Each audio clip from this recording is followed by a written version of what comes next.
On both sides of the country, both political extremes took their rage to the streets. Street fights in New York on Friday and Portland, Oregon last night pit far-right activists connected to a group called Proud Boys against the far left's loosely affiliated Antifa, short for anti-fascist, showing once again how America's political conversation is forgetting to use its inside voices as political leaders on both sides ramp up harsh rhetoric.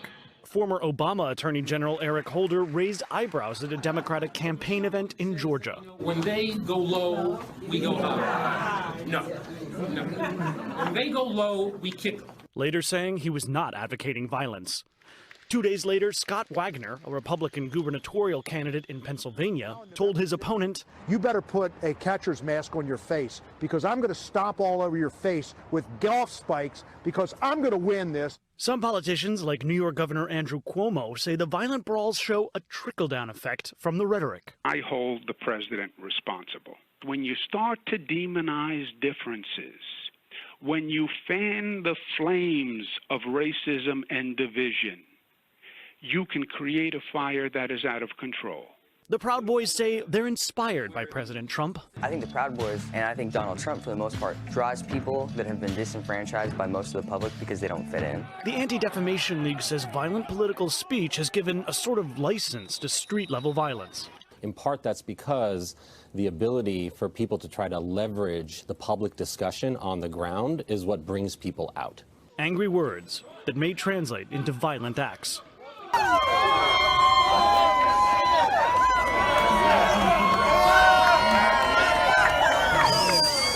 Left-wing vandals, they're threatening violent attacks against Republicans after targeting GOP headquarters in New York City.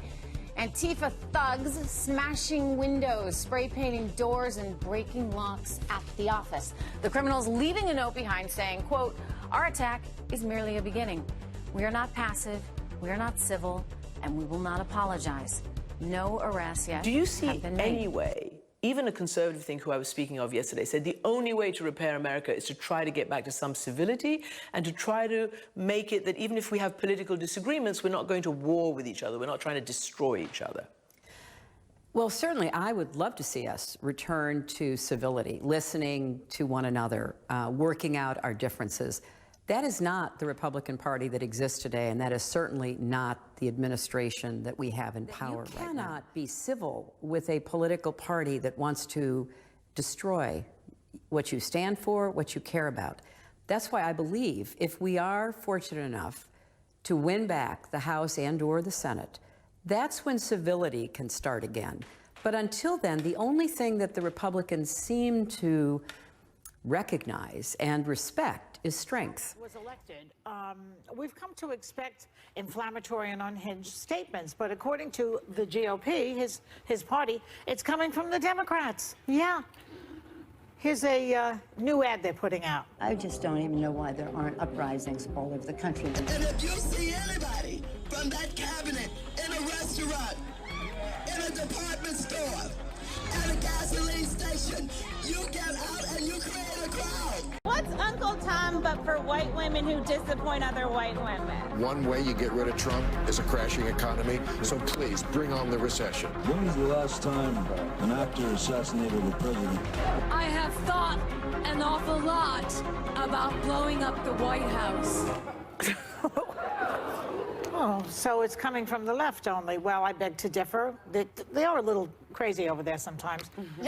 But look at this. If you see somebody getting ready to throw a tomato, knock the crap out of them, would you? Seriously. Jews will not replace us! Jews will not replace us! Yeah, Trummers, all of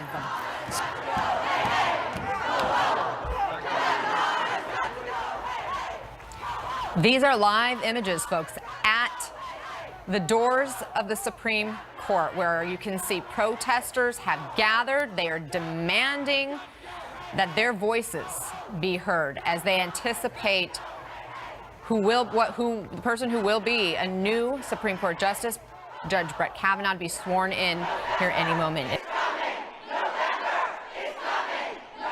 Brett Kavanaugh has been sworn in as a U.S. Supreme Court judge by one of the narrowest margins in the country's history, with hundreds of people protesting on Capitol Hill.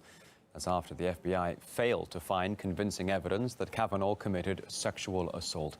Senators who took the floor represented a deep polarization, representing the whole country.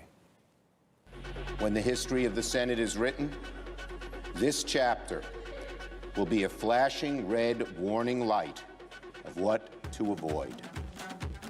Truly, Judge Kavanaugh's confirmation is a low moment for the Senate, for the court, for the country. I just don't see how we can put somebody on the Supreme Court who thinks that the president is above the law. At the very least, we should expect a nominee for our highest court to be honest. I do not believe Judge Kavanaugh has met this standard. He puts his thumb on the scale of justice in always with a bias towards corporate interests. I knew him as an honest and dedicated public servant. I was proud to be at the White House as President Trump announced the nomination of this exceptionally qualified judge. I do not see an open mind. I do not see fairness. I see a partisan ideologue who will do judicial backflips to rule in favor of large corporations, the powerful, and the elite. Confirming Brett Kavanaugh to the Supreme Court will further erode and undermine the court's legitimacy and continue to diminish the American people's trust in it. By injecting my own opinion is that civility really is dead here in 2018 in the United States. As I've traveled the country since 2016, I've just found pockets where people seem to be more than just angry. They literally feel like they've been wronged and something needs to be done about it. And I see that on both sides. I'm a centrist at heart. And what I saw with these Kavanaugh hearings and essentially the confirmation was just all that coming to the surface again, a very visceral response from both sides, and people just not willing to see the gray area here. This was tough for two people, Dr. Christine Blasey Ford and Judge Kavanaugh.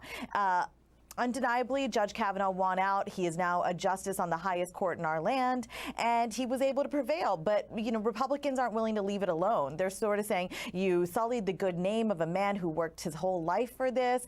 Democrats are stomping mad, feeling like, you know, this is just the worst thing that could happen in our lifetimes.